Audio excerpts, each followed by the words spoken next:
The year was 1918, and the once mighty Ottoman Empire stood like an aged lion, proud in memory, wounded in spirit. For 6 centuries, its banners had flown from the walls of Vienna to the sands of Arabia. Now, they fluttered weakly over Istanbul, tattered by time and war. The Sultan, Mehmed VI, gazed out from the windows of Dolmabahçe Palace, where the Bosphorus shimmered beneath the fading light. Steamships cut through the waters like iron serpents, symbols of a modern world that no longer bowed to the crescent. The call to prayer echoed over the city, haunting and beautiful, but even its sound felt tired, like the voice of an old poet reciting verses no one cared to hear. Inside the palace, the marble floors were polished to a shine that hid the dust of despair. Servants moved quietly, their faces solemn, for the court was no longer a place of glory, it was a museum of lost grandeur. The Sultan's eyes, lined with grief, drifted to a portrait of his ancestor, Suleiman the Magnificent. He thought of the days when the empire's ships ruled the seas and scholars filled the libraries of Istanbul. But now, the empire was a body without breath, its limbs torn apart by the Great War. Provinces that once sang in Turkish, Arabic, Greek, and Persian tongues had fallen silent or rebelled. The Sultan's reflection shimmered on the glass, half real, half ghost. He whispered to himself, "Perhaps God turns his face from those who forget their purpose." Outside, the sun sank behind the minarets and the empire sank with it.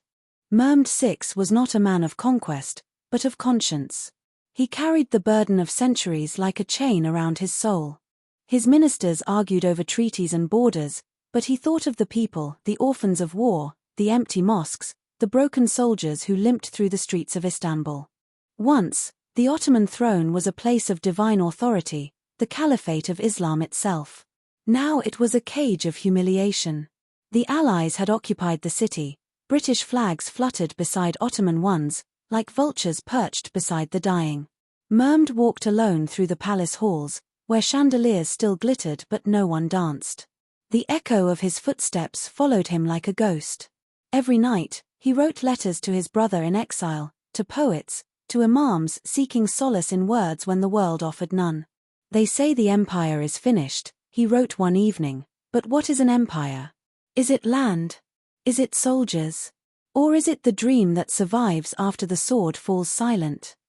In his dreams, he saw the ghosts of his forefathers, Selim, Suleiman, Osman, staring at him in silent judgment. Their eyes were full of both pride and pity. The Sultan would wake drenched in sweat, whispering prayers to a God who no longer answered. To the people outside the palace, he was still the shadow of God on earth, but inside, he felt like a man abandoned by heaven. Still, every dawn, he rose, placed the emerald seal of the empire on his finger, and faced another day of decline with the dignity of a king who refused to kneel before fate. Outside the palace walls, Istanbul was a wounded city. Allied soldiers patrolled its streets, British, French, Italian, while Ottoman police watched in silence. Once the crossroads of empire, the capital now felt like a widow wearing her jewels for remembrance. The bazaars were quieter than ever, the smell of coffee and tobacco mixed with whispers of defeat. Shopkeepers bowed their heads as foreign officers passed by, pretending not to understand their laughter. In Galata, the docks were filled with hungry children begging for bread from sailors who spoke languages they did not know. The great mosques still stood, their domes gleaming, but the people prayed with uncertainty. Would God listen to a nation that had fallen?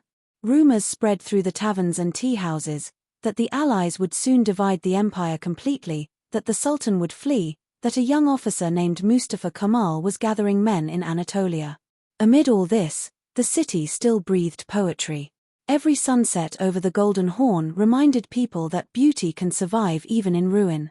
A calligrapher near the Blue Mosque wrote on parchment, "Empires die, but the word remains."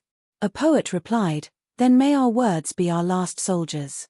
In the narrow alleys, beneath the gaze of occupying troops, resistance was already being born not with swords, but with ink and faith.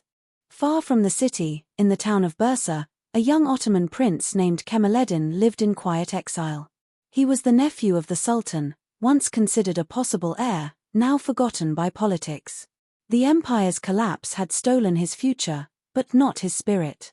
He spent his days studying the ancient manuscripts of the empire, learning about its poets, its architects, its warriors, trying to understand where greatness had turned to dust. At night, he walked through the ruined gardens of his ancestral estate, where fountains no longer flowed and roses grew wild. "We lost not because the world was stronger," he once said to his tutor, "but because we stopped believing in what we were." His words carried the fire of youth, the same fire that once built empires. Rumors of rebellion reached his ears, that Anatolia was rising, that men were uniting under a banner not of dynasty, but of destiny. Kemaleddin felt the pull of history in his veins. He wrote to his uncle, the Sultan, "If the throne cannot save the people, then the people must save themselves." The letter was never answered. But destiny was already moving, quietly, inexorably, toward a new dawn that would demand both sacrifice and rebirth. In the heart of Istanbul, as foreign boots echoed on Ottoman stones, something unseen was stirring. The spirit of the empire, the same spirit that had once crossed deserts and oceans, was not dead. It had merely gone silent, waiting. In the coffee houses, whispers grew louder. Officers who had once fought in distant wars now gathered in secret, their loyalty not to a throne, but to a homeland. Among them was a name whispered with reverence and fear: Mustafa Kemal. To the Sultan, he was a rebel; to the people, a savior. The city lived in two worlds, one dying, one being born. At night, the Bosphorus shimmered beneath the moon like a mirror of history itself, reflecting both the glory that was and the future yet unseen. Mehmed VI watched from his balcony, unaware that his silence was writing the empire's epitaph. In the distance, church bells mingled with the call to prayer, a strange harmony of endings and beginnings. The Ottoman Empire, once the world's shadow, stood now as a ghost caught between faith and fate. And yet, even in its last breath, it dreamed of survival, of rebirth, of the eternal fire that no conqueror could extinguish. Winter came like a shroud over the empire. The Bosphorus froze in silence, and so did the hearts of its people. But beneath the stillness, whispers moved faster than the wind. In secret gatherings, by candlelight, officers and poets, merchants and imams met to speak of salvation. They spoke not of the Sultan's decrees but of destiny. In a small cafe near the Galata Bridge, a man unfolded a map of Anatolia and drew a line across the mountains. His voice was calm, but his eyes burned with purpose. "Here, in the heartland, we will rise again." That man was Mustafa Kemal. He had seen the empire's failure, the corruption, the complacency, the betrayal of ideals. Yet, within that decay, he saw an ember that could still ignite a nation. Word of his plans reached every corner, to Konya, Ankara, Erzurum, and men who had nothing left but pride began to move. Some rode horses through snow, others carried rifles from the old wars. The Allies laughed at the idea of resistance; they saw only a defeated people. But history had misjudged them before. In Istanbul, the Sultan's spies sent frantic reports, warning that rebellion was spreading like wildfire. Mehmed VI read them with trembling hands, torn between loyalty to his throne and love for his homeland. "They call it treason," he whispered, "but perhaps it is the only truth left." In the old quarter of Üsküdar, under the flicker of lanterns, a meeting took place that would change the fate of the empire. A handful of men gathered around a table: ex-soldiers, scholars, and dreamers, each bearing the scars of loss. Mustafa Kemal stood at the head, his uniform worn but his voice unwavering. "We will not fight for a sultan," he declared. "We will fight for the soul of the Turkish people." The words hung in the air like thunder. Some hesitated, fearing blasphemy. To reject the sultan was to reject centuries of divine order. But Kemal's conviction shattered their fear. "Empires fall," he said, "but nations can be reborn." Outside, the city slept under foreign occupation, unaware that its destiny was being rewritten in whispers. A muezzin's call drifted from a distant mosque, mingling with the sound of the sea. One by one, the men pledged their loyalty not to a ruler, but to an idea. They would travel east, to Anatolia, where freedom still breathed. As they dispersed into the night, the wind carried their oaths across the Bosphorus. Somewhere in the palace, Mehmed VI felt a chill, as if the walls themselves were listening. He prayed for peace, but peace no longer listened. That night, Mehmed VI dreamed of the empire as a great ship sailing through a storm. He stood at the helm, dressed in golden robes, while waves of fire crashed against the deck. From the smoke rose the faces of his ancestors, Osman, Selim, Suleiman, each staring with silent judgment. "You were meant to guard the light," said a voice like thunder. "Instead, you let it fade." The Sultan fell to his knees, clutching the crescent seal of his ring. "Forgive me," he cried, "for the world has changed beyond my grasp." In his dream, he saw Istanbul burning, its minarets collapsing into the sea, but from the ashes rose a phoenix made of light. When he awoke, tears streaked his face.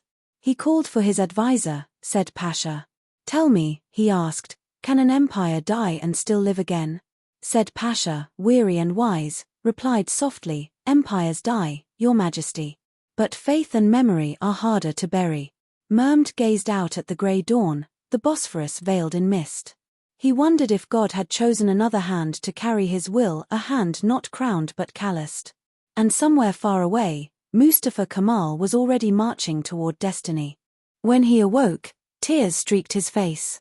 He called for his advisor, said Pasha. "Tell me," he asked, "can an empire die and still live again?" Said Pasha, weary and wise, replied softly, "Empires die, your majesty. But faith and memory are harder to bury." Mehmed gazed out at the grey dawn, the Bosphorus veiled in mist. He wondered if God had chosen another hand to carry his will, a hand not crowned but calloused. And somewhere far away, Mustafa Kemal was already marching toward destiny. In the highlands of Anatolia, where the winter wind howled like a hungry beast, the seeds of rebellion took root. Villages that had once bowed to the Sultan now raised new banners, red cloth stitched with white stars and crescents, symbols of a nation being born from the bones of empire. Mustafa Kemal rode through the snow, his face hardened by cold and conviction. "We will build from the ashes," he told his men. "The world thinks we are defeated. Let them. We will prove them wrong." Around campfires, soldiers shared bread and stories of fallen brothers. They had lost everything, homes, families, hope, yet something fierce burned within them. The call of freedom had become their prayer. Letters smuggled from Istanbul reached the camps, filled with poetry and blessings from those who still believed. One read, "Even if the crescent falls from the sky, we will paint it anew upon our hearts." In the distance, the first gunfire of the War of Independence echoed through the valleys. The empire had entered its final battle, not for conquest, but for rebirth. And though the Sultan remained in his palace, history was already crowning another. Around campfires, soldiers shared bread and stories of fallen brothers. They had lost everything, homes, families, hope, yet something fierce burned within them. The call of freedom had become their prayer. Letters smuggled from Istanbul reached the camps, filled with poetry and blessings from those who still believed. One read, "Even if the crescent falls from the sky, we will paint it anew upon our hearts."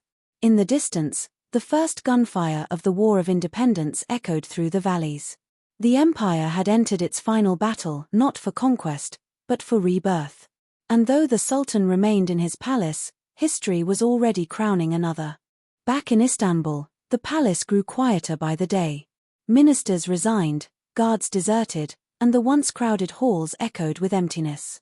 Mehmed VI received reports of battles lost and cities reclaimed, not by his armies, but by the rebels. The British officers who once smiled now watched him with thinly veiled contempt. He felt like a prisoner in his own empire. One evening, as the sun set over the Bosphorus, he stood on the balcony where his ancestors once planned wars of conquest. "It is finished," he murmured.